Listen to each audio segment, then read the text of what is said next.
All right, guys, just wanted to make a video about waterfowl duplex loads. These are would be all based on steel shot at this point because that's mostly all I reload for waterfowl. But this particular ammunition right here is kind of what got me started. Bought this in 2019 on the way home from a Western PA duck hunt. Never put them on a pattern board, and just kind of took them out and gave them a shot with a Beretta A400 Extreme and a Carlson's modified waterfowl choke tube. So you could see these here, 1475 feet per second, ounce and a quarter, 1 and 2 pellet size, and they're 3-inch. So I killed several birds with these at some pretty good distances, stone dead type shots. I used them in Maryland, used them in Pennsylvania, so I shot smaller ducks from buffleheads, shot some geese with these, mallards, whatever, and they really performed well. I really like the bigger shot sizes personally because we tend to not get birds in as close, tend to get a lot of bigger ducks like mallards, things like that, and geese. So I find that the bigger pellets are much better for somebody that hunts in Pennsylvania like myself. And we also tend to not get them in quite as close here. You got to put your decoys out a little bit farther because we have a lot of pressure in Pennsylvania, not as many birds. And some of the guys that do go out just haven't figured out that you just can't kill a goose 100 yards in the sky. So we have our fair share of sky busters here. And I'm sure some of you guys in other states have the same experience, but it educates them, and it educates them damn quick.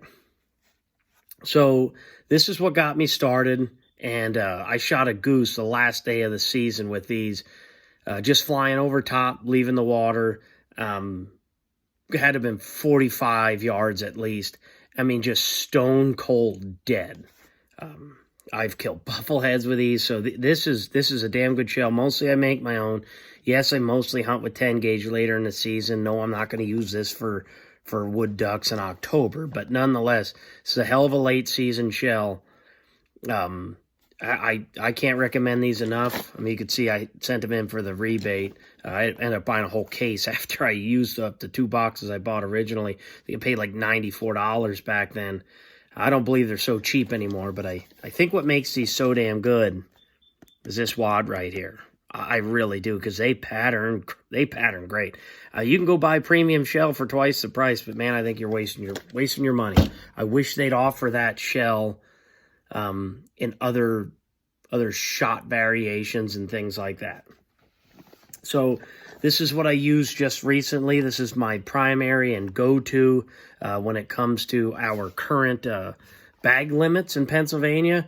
We have 3 main zones. We got Southern James Bay, which would be like Erie. That you're allowed 3 birds.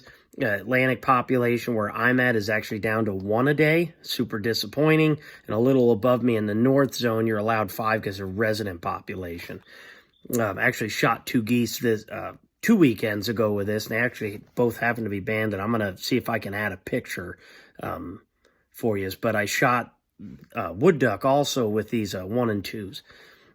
These are hands down my favorite right now for, generally speaking, more duck-centric type shooting because I don't have really big pellets, but 2s and 1s are definitely sufficient to kill geese. 40 yards is probably pushing it.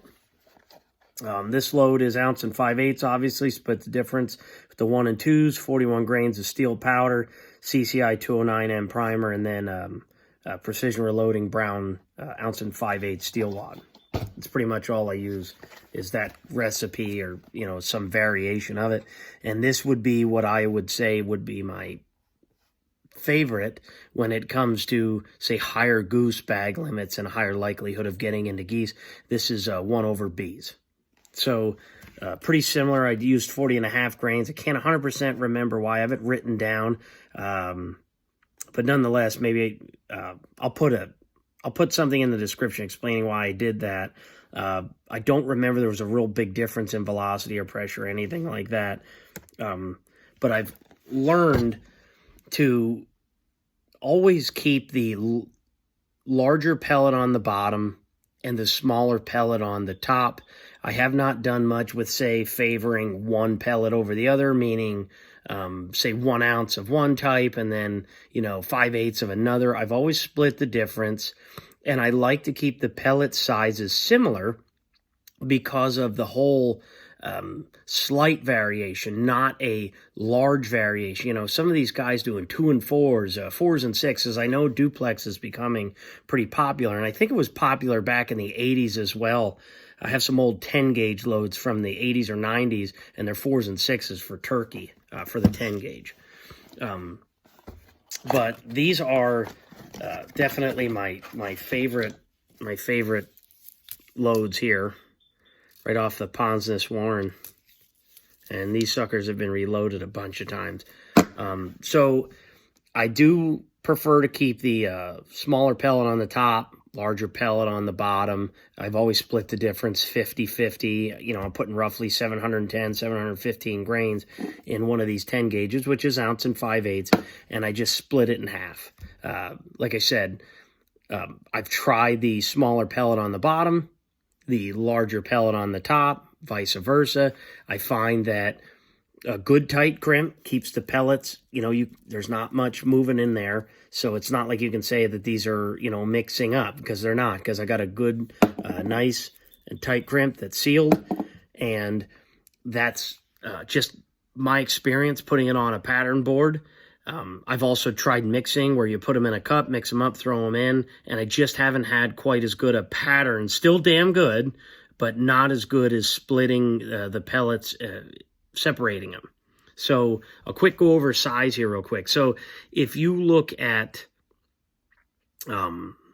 say, 1 ounce and 5/8 of steel in size 1, you're getting 167 pellets. We're talking about 10 gauge here. 2s, you're getting 203 pellets.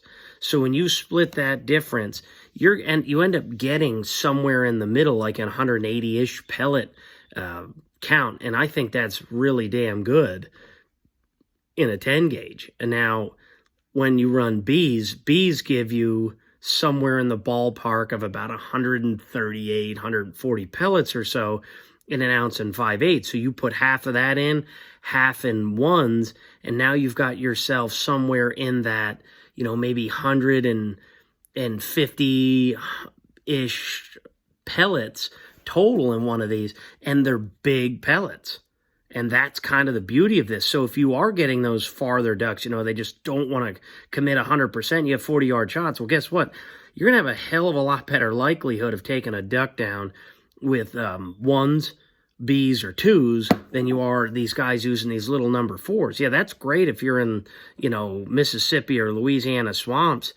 Man, that's just not how it is. I do a lot more open water hunting, and even if I'm in some of these tighter holes, it's still not in a tight little swamp or something where shots are 20 yards. That's just not going to happen here. Use a lot of mod choke, use a lot of full choke out here. Most of my shots are going to be in that 25 to 45 yard range. It's just how it's going to be. So I'm looking right now at the steel weight of shot in ounces for steel. So that's where I'm getting this information here. It's right on